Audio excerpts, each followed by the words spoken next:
Hi everyone, it's Miss Coker and I'm back with a new tutorial.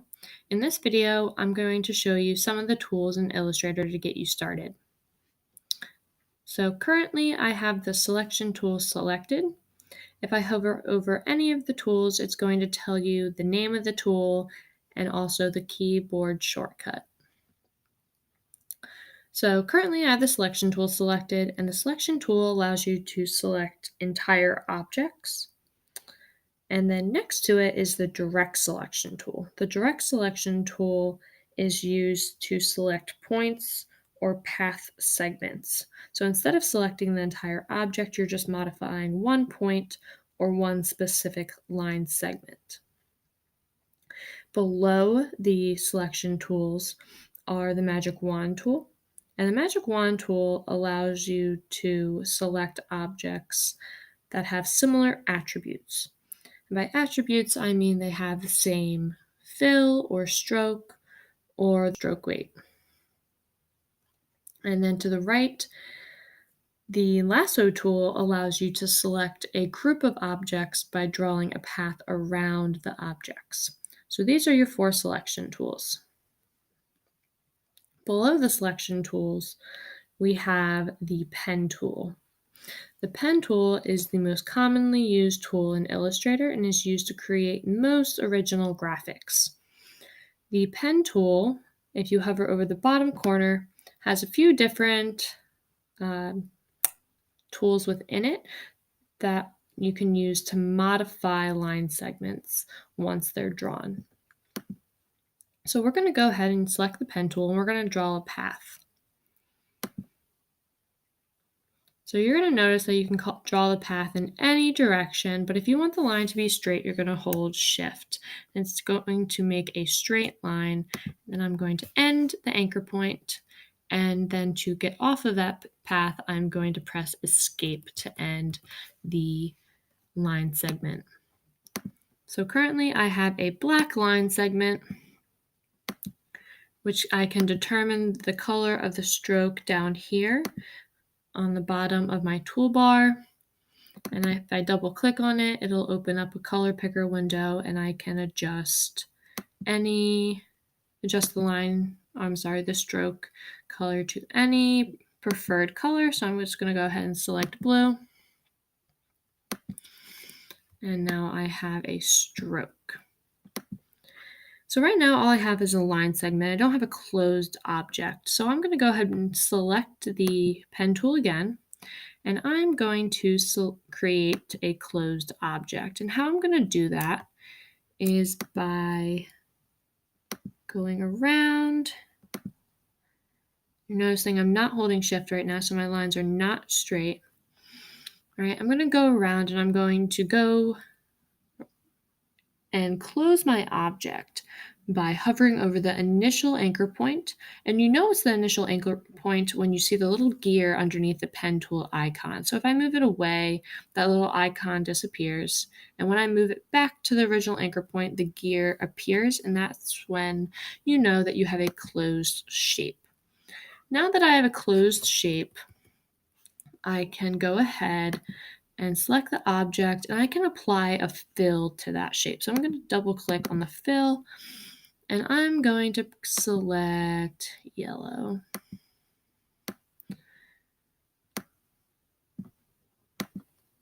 And now I have a closed object with a stroke and a fill.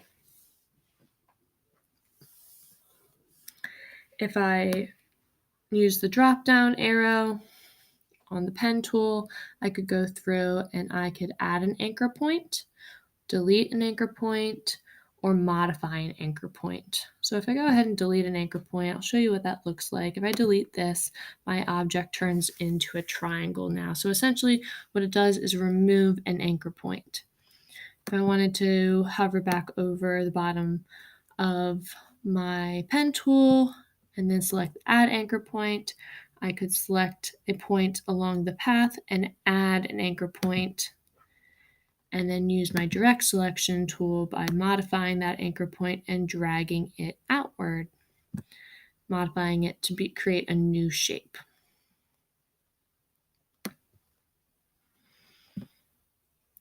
So with the direct selection tool, you have a few different options. You can add an anchor point or modify an existing anchor point and drag it out into whichever direction you'd like. But then you can also modify the joint of that anchor point and create a curved path by hovering over this dot in the corner. If you select on any of the anchor points, you're going to see this little dot, and if you click on that and pull inwards, you gain the ability to curve the joints and make the line segments a little bit more flush and less jagged. I modified the anchor point there. You have to make sure you're selecting the dot. And now I have a curved blob. All right. And so now we're finished up with the pen tool, I want to move on to the curvature tool. The curvature tool allows you to create line segments that are curved. So you're going to go ahead and select 2 different points, and then it's going to allow you to create a curve based off of your initial 2 points. So you can go ahead and create irregular shapes using the curvature tool. In addition to the pen tool and the curvature tool, you can also use the shape tool. If you click on the shape tool and hold in on your click on the little arrow in the corner, you'll notice that you have a lot more options than just a rectangle. So you have a rectangle, a rounded rectangle, an ellipse, a polygon, star, and flare tool. So you have the ability to select any one of these objects instead of drawing it from scratch with the line segment tool. So same as the pen tool, you just click and drag, and then from there you can go and modify the stroke and the fill. I'm going to go ahead and say I don't want to fill in this object, I just want the purple stroke, so I'm going to go ahead and select none. And if I decide I wanted to inverse those colors, so I wanted the fill to be purple and I didn't want a stroke to be on the object, I could go to this little swap fill and stroke button right here in the corner, select that, and now I have a object with a solid fill and no stroke.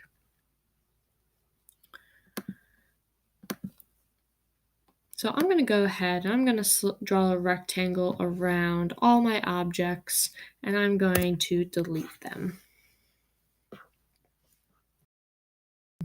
Now we're going to take a look at the shape tool and how we can modify shapes. So I'm going to go ahead and I'm just going to create a rectangle.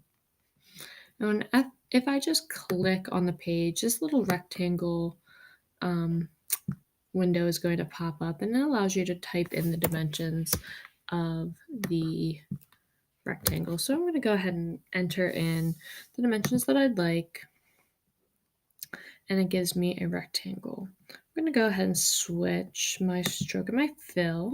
Now I have a black rectangle. And just to show you, instead of just clicking on your page, if you select the rectangle tool and you select the page by clicking and then hold that click in and drag out your cursor, you can create a custom rectangle without having to enter the dimensions. So I have 2 rectangles. I'm going to go ahead and change the fill of this one. I'm going to go ahead and make this true green. So I'm going to make this 255 and red 0 and blue 0 as well. And say OK. And now I have a green rectangle and a black rectangle. I'm going to go ahead and turn my stroke on this. I'm going to change it from white. I'm going to make it, let's make it red. I'm going to go ahead and change the green to 0 and blue to 0. Oh, and didn't change, so I'm going to go back in. 0 and 0. It's really important to make sure that you have the object selected when you're making any modifications, or else nothing will change. All right, and then I'm going to go ahead and put a stroke on this one as well, and I'm going to pick a purple. Right.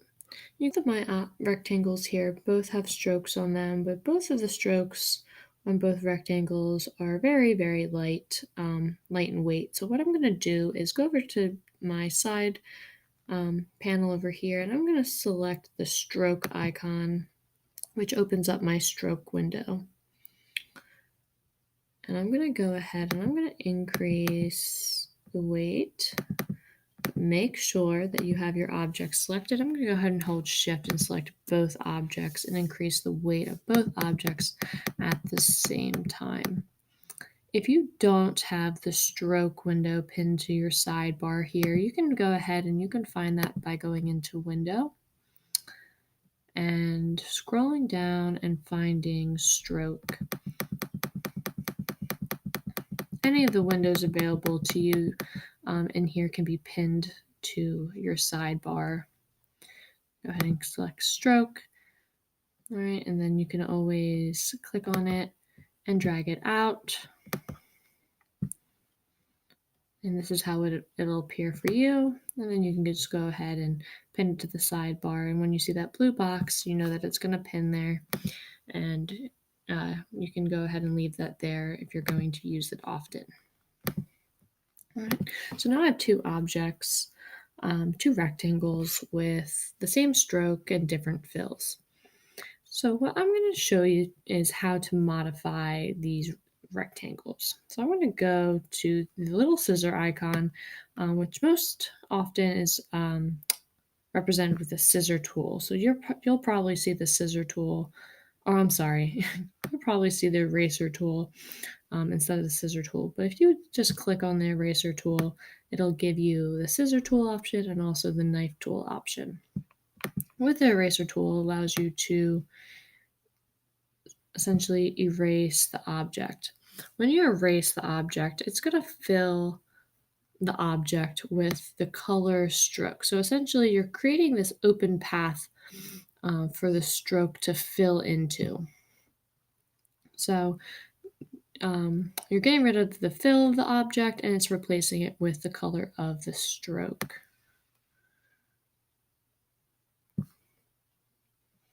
So that's the eraser tool. The scissor tool is a little bit different. The scissor tool allows you to select different points on a path, and then it draws a line between them. And what it does after it draws a line between them is essentially separates the object based off the path that you drew. So if I go ahead and select the direct selection tool, and I go ahead and click on this corner of the rectangle, I can now separate it from that object. Just to give you another example, I'm going to go ahead and select the scissor tool again, and I'm going to select a point on a path, and I'm going to get my direct selection tool, and now I'm going to move that object. So just like scissors, it cuts a clean cut between 2 points. Now the knife tool is a little bit different. The knife tool allows you to create a little bit more of a jagged cut. So it's not going to be a straight cut like you would make with scissors. It's going to be a little bit more jagged. So what I'm going to do is go through an object, and just like the eraser tool, it creates a new it creates a hole through the fill. It essentially fills that hole with a stroke color. So now I can get my direct selection tool. I can remove that object, that new shape, I should say, using the direct selection tool and modify it as a separate entity now. We have 3 different ways of modifying shapes. 1 with the eraser tool, 2 with the scissors, and 1 with the knife. They all have different ways of separating objects. It depends on what type of operation you're trying to complete to determine which one is best for you.